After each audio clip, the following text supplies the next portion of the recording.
Chers téléspectateurs de Malikouna Foni TV, bienvenue à ce flash d'information.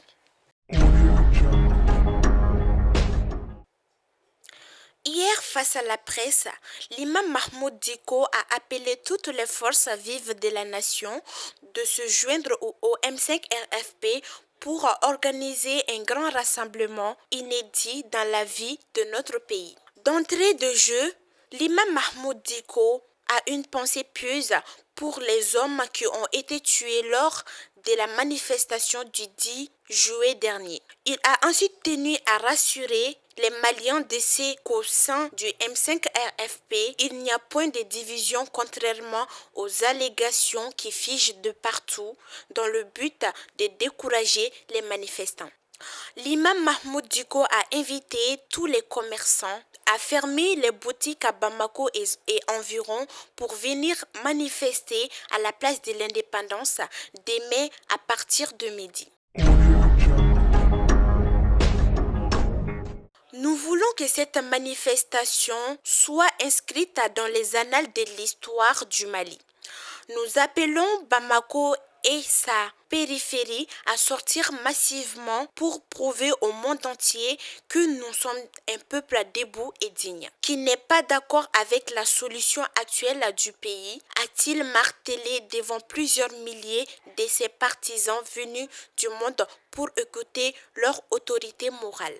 Le Premier ministre Boubou dira l'imam est illégitime et ne saurait défendre la réelle volonté du peuple. Alors, il doit démissionner. L'imam dira que le destin de notre pays ne peut se décider dans les chancelleries étrangères. Car, à se dire, le Mali dispose suffisamment de ressorts nationaux pour mettre un terme au gouffre. La France, a-t-il répété, doit nous respecter et de continuer pour dire ceci. Je n'ai pas la myopie politique pour ignorer les relations historiques entre le Mali et la France.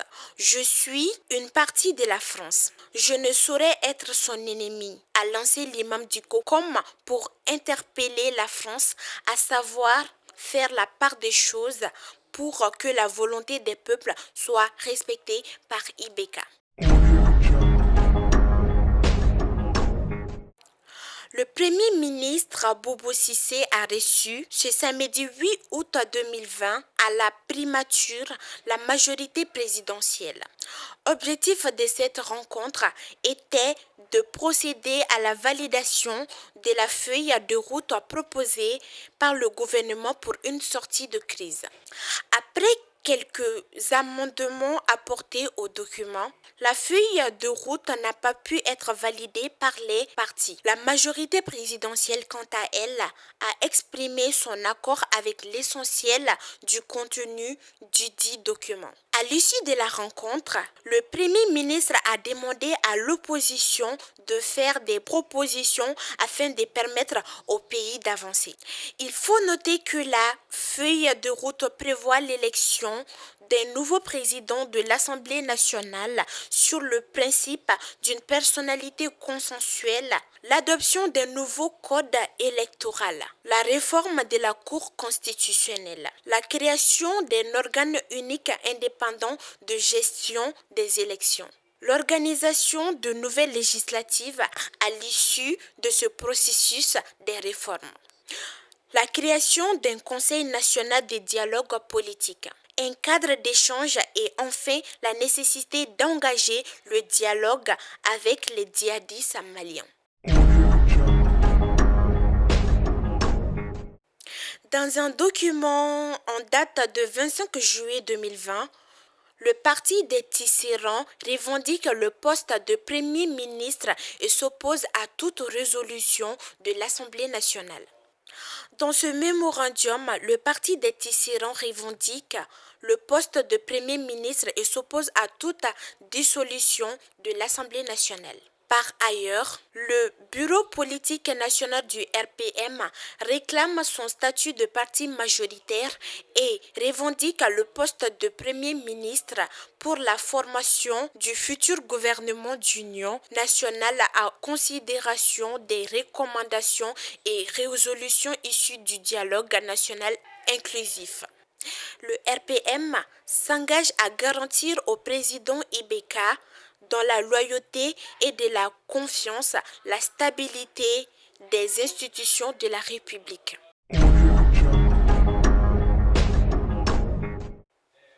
Lors de la conférence de presse tenue ce vendredi 7 de ce mois d'août, dans une déclaration, le président du comité stratégique du mouvement, Dr Shogel Kogala Maïga, a fait savoir que plusieurs militants du M5 RFP ont été interpellés lors des manifestations la semaine dernière.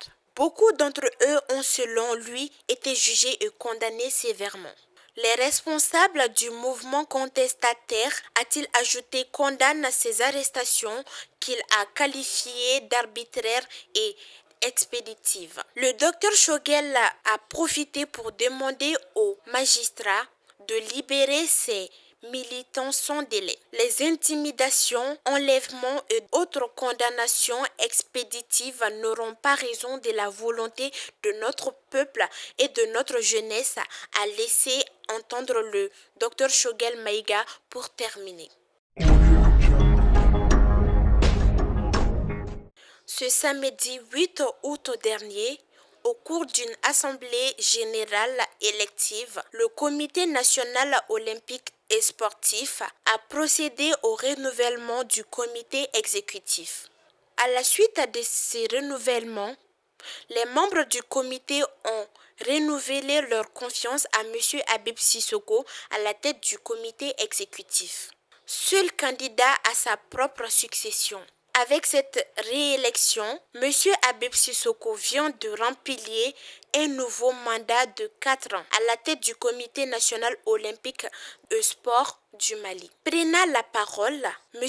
Habib Sissoko a remercié les fédérations pour leur soutien et annoncé sa volonté de poursuivre et consolider la bonne gouvernance pour l'atteinte des objectifs stratégiques qui s'est fixé le comité. Il faut noter que le nouveau bureau du Comité national olympique et sportif compte 10 membres dont 2 femmes.